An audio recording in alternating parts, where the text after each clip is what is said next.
She missed the mating ceremony to save a bleeding stranger. Then the Alpha King came for her. Hello everyone. We are truly grateful to have you with us today. If you enjoy stories like this, please consider subscribing and let us know where you are watching from in the comments below. Now, let us begin today's story. Which one of you left me alive in the snow? The question silenced every voice in Silver Pine Square. Clara Bennett stood beneath the pale morning sky with her wrists bound loosely before her, not like a criminal, but like someone her own pack had already decided no longer belonged. Only moments earlier, Alpha Grant Mercer had raised his hand to announce her exile. Now he remained frozen on the stone platform, his unfinished sentence hanging in the cold air. Beyond the open gates, a line of royal guards stood in dark ceremonial coats, their silver wolf emblems catching the light. At their center was a man Clara had never seen before, yet something about him tightened every breath inside her chest. He was young for a king, perhaps not yet 30, but he carried authority as though it had been carved into his bones. Tall and broad-shouldered, he moved with quiet control, his black cloak sweeping behind him as he crossed the square. His face was sharply handsome, composed and unreadable, but his gray eyes searched the crowd with an intensity that made even the strongest wolves lower their heads. In one gloved hand, he held a narrow silver ribbon stained dark at the edges. Clara recognized it instantly. It had been torn from the dress she wore to last night's mating ceremony. A murmur spread through the gathered pack. Brooke Callahan, standing near the front in her jeweled cloak, stared at Clara with open alarm. Grant recovered first. "Your Majesty," he said, bowing quickly. "We were not informed that King Adrian Blackwood would honor our territory with his presence." The king did not look at him. His attention remained on Clara. 12 hours earlier, she had believed the worst thing that could happen was missing the ceremony. She had been wrong. Last night had been her final chance to be chosen, her final chance to prove that a quiet Omega with healing hands still had value in a pack that worshipped strength. She had walked toward the mating hall in her mother's faded blue dress, while music drifted through the pine trees and lanterns glowed along the path. Then she heard a man's voice from the darkness. "Do not come closer." She should have obeyed. Instead, she followed the broken trail through nearly half a mile of snow and found a wounded stranger beneath a fallen cedar. He had no title, no guards, and no scent she could recognize. Only watchful gray eyes and a hand pressed against his side. The ceremony bells had begun to ring, warning her that the doors would soon close. Clara had looked toward the distant lights, then back at the stranger struggling to remain conscious. She had made her choice. Now King Adrian stopped only a few feet from her. He lifted the ribbon between them and spoke more softly. "You." Clara's heart stumbled. The king's eyes held the same guarded sorrow she had seen beneath that cedar tree. "You are the woman who saved me." Clara could not answer. The square seemed to tilt beneath her feet as the man from the snow stood before her, wearing a crownless authority more unmistakable than gold. King Adrian Blackwood watched her with the same gray eyes that had measured every movement she made beneath the fallen cedar, but the guarded weakness she remembered was gone. In its place stood a calm, commanding presence that silenced nearly 200 wolves without a raised voice. 12 hours earlier, Clara had been hurrying toward the mating hall with one hand holding up the hem of her faded blue dress. Lanterns glowed between the pine trees, and music floated across the valley, bright enough to make the night feel hopeful. She had spent years pretending the ceremony did not matter, yet every step betrayed the truth. She wanted what everyone else wanted, a place beside someone who would not look at her healing gift and call it weakness. At the edge of the path, Brooke Callahan had stepped from a carriage in a silver gown, surrounded by laughing friends. Her gaze had moved over Clara slowly. "You smell like dried herbs," Brooke had said. "Perhaps one of the elders will choose you to organize his medicine cabinet." The others had laughed, but Clara kept walking. She had learned long ago that dignity did not always look like winning. Sometimes it looked like refusing to become cruel. The first bell rang as she reached the fork leading to the mating hall. Then came the voice from the woods. Low, strained. "Do not come closer." Clara stopped. The sensible choice was 10 minutes ahead, beneath warm lights and the eyes of every unmated wolf in Silver Pine. The dangerous choice waited somewhere beyond the trees. A faint trail marked the snow near her boots. Not much, but enough to tell her someone needed help. "Are you hurt?" she called. Silence answered, followed by a rough breath. Go to your ceremony. She should have listened. Instead, Clara stepped off the path. The snow deepened as she moved into the forest, reaching halfway up her boots in places. She followed the trail for nearly half a mile until she found him beneath a fallen cedar, one shoulder braced against the trunk. Even seated, he looked imposing. Tall, broad, dressed in a dark coat too finely made for a traveler, though mud and melted snow had stripped it of elegance. One hand pressed against his side. His face was pale, but his eyes were alert. I warned you, he said. And I ignored you, Clara replied, kneeling several feet away. That happens when people sound like they are about to lose consciousness. For the first time, something almost like surprise touched his expression. Then the second bell rang in the distance. Clara looked toward the lights through the trees. The mating hall doors would close after the third. The stranger followed her gaze. Leave, he said quietly. Clara looked back at him, at the cold gathering around his boots, and at the careful way he hid his pain. Then she set down her small satchel.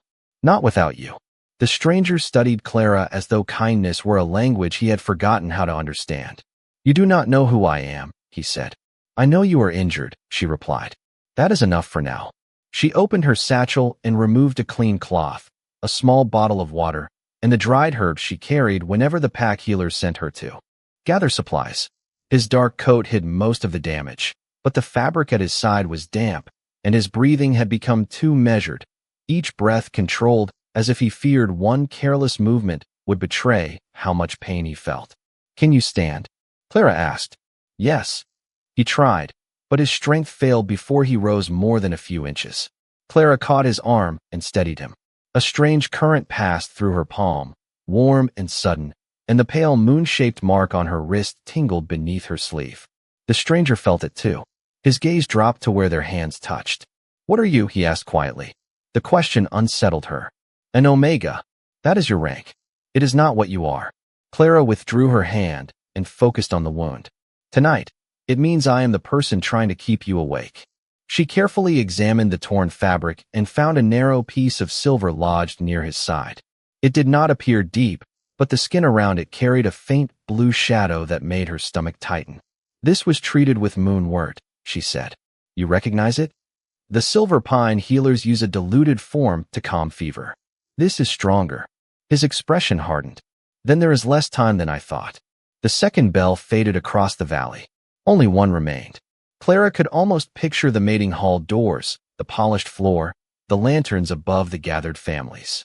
She imagined Grant Mercer calling each Omega forward while Brooke watched from the front row. Her absence would not be forgiven. The stranger saw the conflict in her face. Go, he said again. Whatever waits for you there, do not lose it because of me. Clara looked at him. Would you leave me here? His silence answered. She tore the silver ribbon from her waist and folded it into a bandage. Then do not ask me to become someone you would not respect. For a moment, the forest seemed to hold its breath.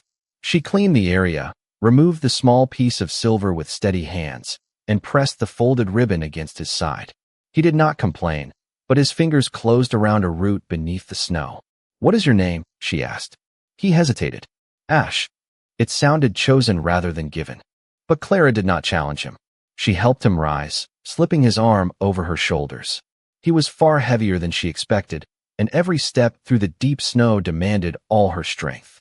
There is an abandoned moon chapel about a quarter-mile east, she said. We can shelter there. You should not trust strangers so easily. I do not.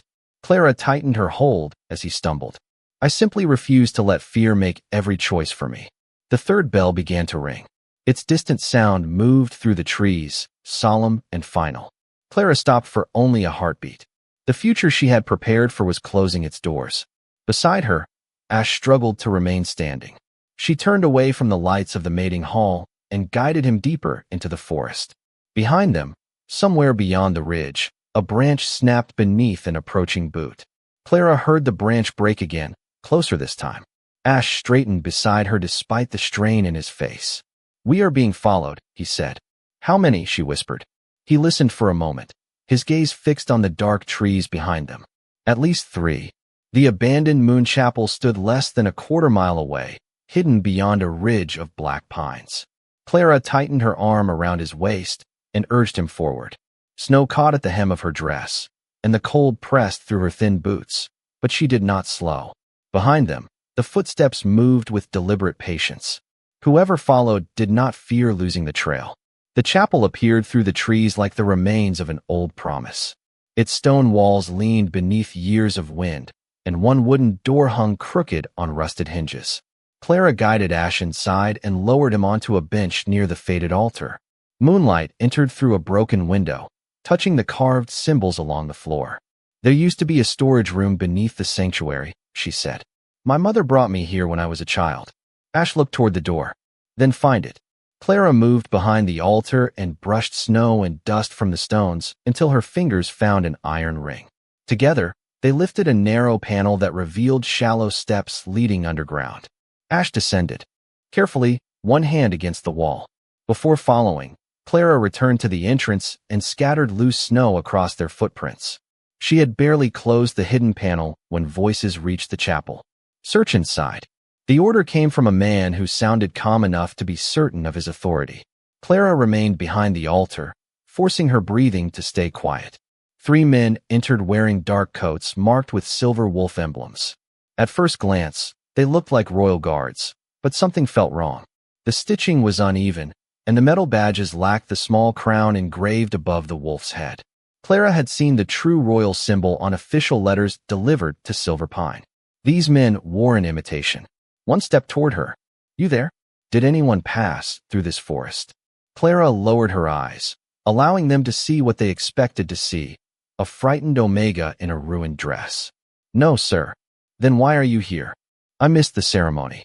She let shame enter her voice because that part required no acting. I came somewhere quiet. The man's attention fell to the dark mark on her skirt. That looks like blood. Clara's pulse jumped. I cut my hand on a branch. He reached for her wrist, but a low sound rose from beneath the chapel floor. Not loud, not human. The men froze. Clara felt the vibration through the stone beneath her boots. Ash was losing control. The moonwort was reaching deeper into him. The leader's eyes narrowed. Open whatever is beneath that altar. Clara stepped between him and the hidden panel before fear could stop her. There is nothing there. For the first time, the man smiled. Then you will not mind proving it. Clara did not move. The false guard took one step closer, and the quiet inside the chapel seemed to narrow around them. Beneath the stone floor, another low sound trembled through the room, deeper than before. The leader glanced toward the altar. Move aside, he ordered. Clara looked at the silver wolf emblem on his coat, at the missing crown above it, and then at the faint dark stain near his collar. She knew that scent. Cedar smoke and winter mint. One of Grant Mercer's personal guards always carried. The same mixture after night patrol. The realization struck her with a cold certainty. These men were not strangers passing through Silver Pine. Someone inside her own pack had sent them. You are not royal guards, Clara said. The leader's expression changed, not with surprise, but with disappointment. You should have remained quiet.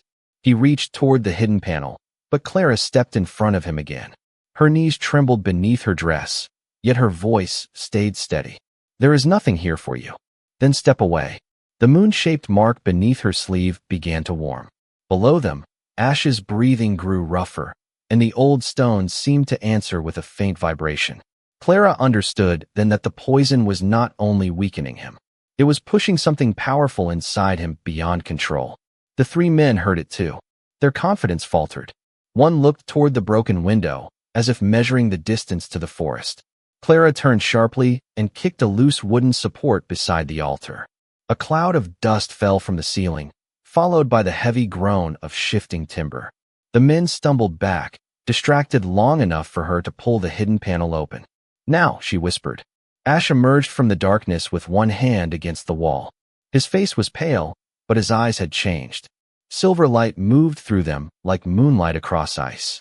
The false guards froze. You should have stayed beneath the floor, their leader said, though his voice had lost its certainty. Ash looked at Clara first. Stand behind me. She shook her head. You can barely stand. Clara. He said her name with quiet authority, though she had never told him what it was. Before she could question him, the mark on her wrist flared with warmth. Ash swayed, and the air around him tightened as if the chapel itself were holding back a storm. Clara caught his hand. The moment their skin touched, a rush of heat moved through her palm and up her arm. His breathing slowed. The tension in his shoulders eased by degrees. The silver in his eyes softened, though it did not disappear. He stared at her as though she had done something impossible. Clara felt the same strange rhythm. She had noticed earlier, 2 heartbeats finding one measured pace. "Look at me," she said softly. "Stay here. Stay yourself." The leader backed toward the doorway. "This changes nothing." "It changes everything," Ash replied. His voice was calm now, stronger than before. The men exchanged one frightened glance and retreated into the trees. Clara watched until their footsteps faded. Only then did she release the breath trapped in her chest. Ash looked down at their joined hands. "No one has ever been able to do that," he said. "Do what?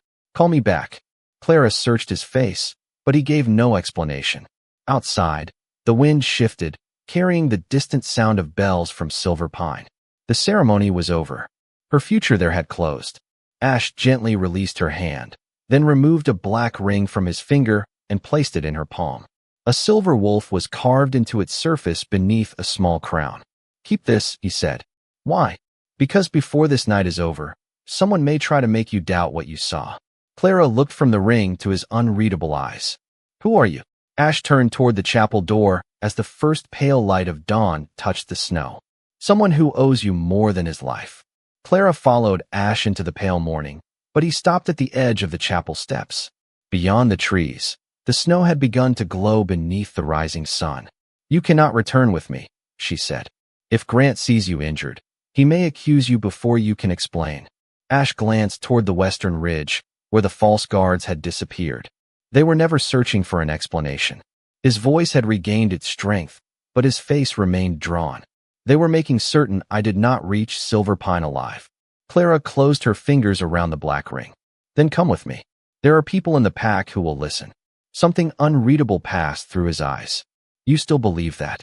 The question hurt because she did not know how to answer. Grant had never been kind to Omegas without influence. Brooke had spent years turning Clara into an easy subject for laughter. Yet Silver Pine was the only home she had ever known. "I have to go back," she said. "If I disappear after missing the ceremony, they will assume the worst." "They may assume the worst no matter what you say."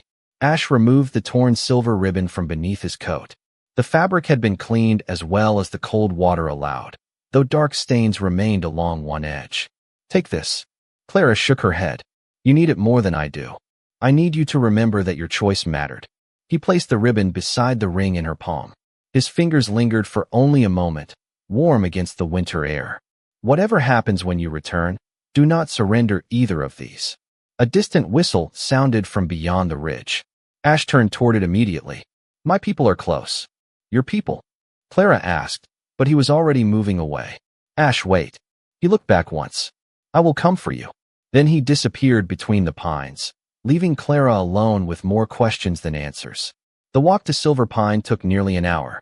By the time she reached the outer gates, the music had stopped, the lanterns had burned low, and servants were clearing the last decorations from the mating hall.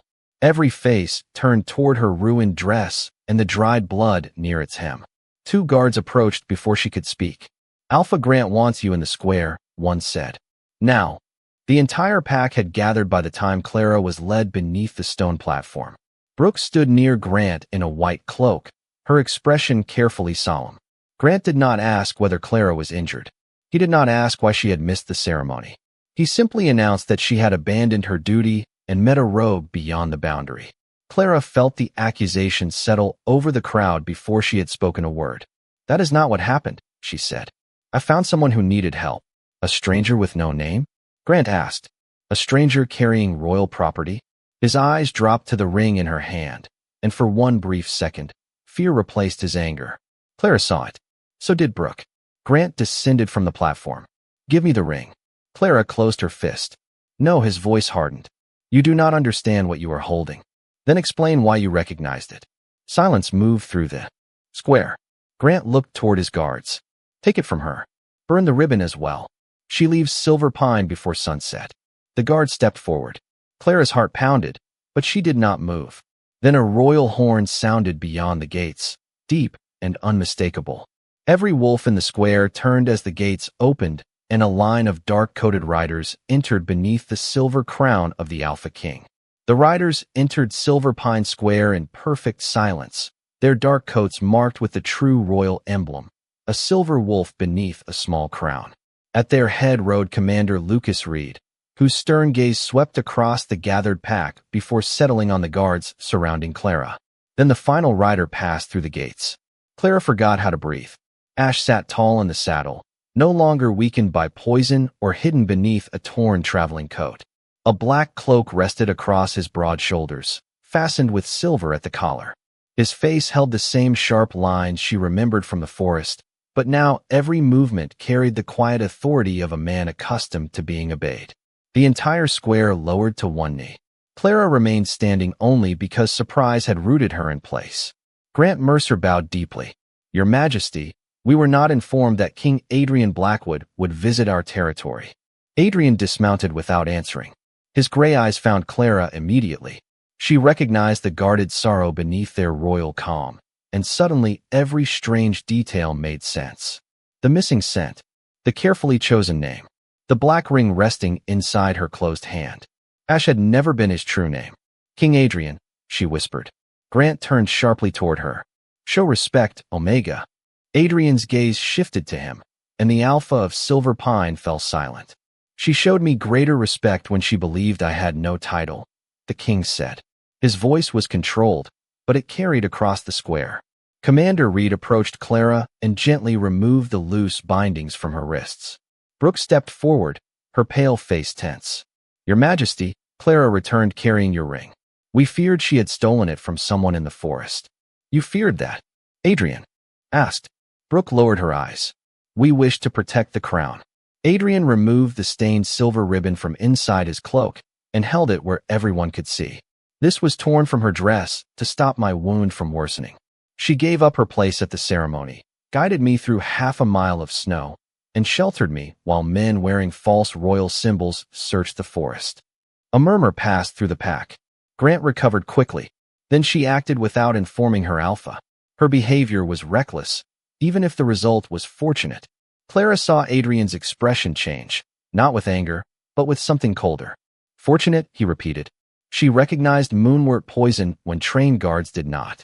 She saw that the royal emblems were false. She remained beside me when leaving would have protected her future. His attention returned to Clara, and when the poison threatened my control, she brought me back. Clara felt every eye turned toward her. The gift Silver Pine had dismissed as weakness had saved its king. Adrian stepped closer, stopping several feet away as though he understood she needed space to accept the truth. "I told you I would come for you," he said softly. Grant moved between them. "Your Majesty, this Omega stands accused of aiding an unknown rogue. Pack law requires judgment." Adrian looked at the man who had prepared Clara's exile before hearing her explanation. "Then let judgment begin," he said. Commander Reed opened a leather case and removed several sealed letters. One bore Grant Mercer's private mark. The color drained from Grant's face. Adrian's eyes never left him. "We will begin with the reason your guards were wearing my crown in the forest." Commander Reed broke the first seal and unfolded the letter. "This message was sent from Silver Pine 3 days ago to Everett Crane, a member of the Royal Council," he said. "It confirms the king's private route through the northern forest and promises that no Silver Pine patrol will interfere." Grant lifted his chin, but the confidence in his face had begun to fracture. "Anyone could have copied my mark." Reed opened a second letter. "This one orders 3 men to wear false royal emblems and recover the king's signet ring before sunrise." Clara felt the black ring grow heavy in her palm. Grant had not wanted it destroyed because it was stolen property. He had wanted it destroyed because it connected him to the men at the chapel. Adrian stood motionless, yet the square seemed to tighten around his silence. "You knew where I would be," he said. "You allowed Crane's men through your territory, then prepared to blame Clara if she survived long enough to speak." Grant turned toward the gathered pack. "This is a misunderstanding. I acted to protect Silver Pine from royal conflict." "You protected yourself," Clara said. Her voice was quiet, but it carried. Grant looked at her as though he could still command her silence. "For years, that look would have worked. Not now." "One of the men in the chapel smelled of cedar smoke and winter mint," she continued. "The same mixture your night guards use after patrol. He knew the old chapel had a hidden room. Only someone from Silver Pine could have told him. Several wolves exchanged uneasy glances. One of Grant's guards slowly removed his badge and placed it on the ground. Alpha Mercer assigned the route, he admitted. He told us the stranger was dangerous. Grant stepped back. The respect that had surrounded him all Clara's life vanished in a single breath. Adrian looked to Commander Reed. Remove Grant Mercer from authority until the Royal Council completes its judgment. No member of Silver Pine is to be punished for speaking truthfully. Reed gave the order, and 2 royal guards escorted Grant away without spectacle. Brooke remained near the platform, her eyes lowered. I did not know, she whispered. Clara believed her. Brooke had been cruel, but cruelty and conspiracy were not the same. Adrian turned toward the pack. Clara Bennett was called reckless for choosing a life over a ceremony. She was accused before she was heard and condemned before evidence was examined. That ends today. His words were firm, but when he faced Clara, his voice softened. Silver Pine no longer has authority to exile you. Your future is yours. The sentence should have felt like freedom. Instead, Clara felt the weight of nearly 200 people waiting for her to choose what came next. Adrian did not offer a command. He did not claim her before the crowd. He simply held out his hand, palm open, leaving several feet between them. You may remain here, he said. You may leave alone. Or you may come to Blackwood as my honored guest while we discover why your gift can calm what no healer has ever reached. Clara looked at his hand, then at the gates beyond him. For the first time, every road belonged to her. Clara looked at Adrian's open hand, but she did not take it. Not yet. The square had spent years teaching her to become smaller whenever powerful people were watching. She would not make another life-changing choice simply because everyone expected one. I will not stay in Silver Pine, she said. A murmur passed through the crowd, but Clara kept her eyes on Adrian. This place only discovered my worth after you spoke for me.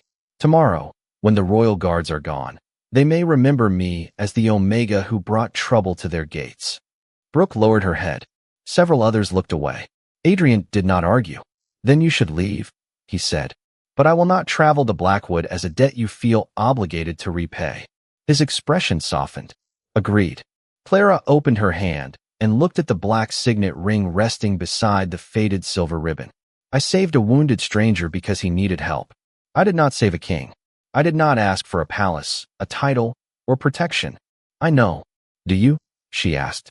Because everyone here is waiting for you to claim me, reward me, or decide what I become next. Adrian slowly lowered his hand. Then, before the silent pack, the Alpha King stepped down onto one knee. Surprise moved through the square like wind through the pines.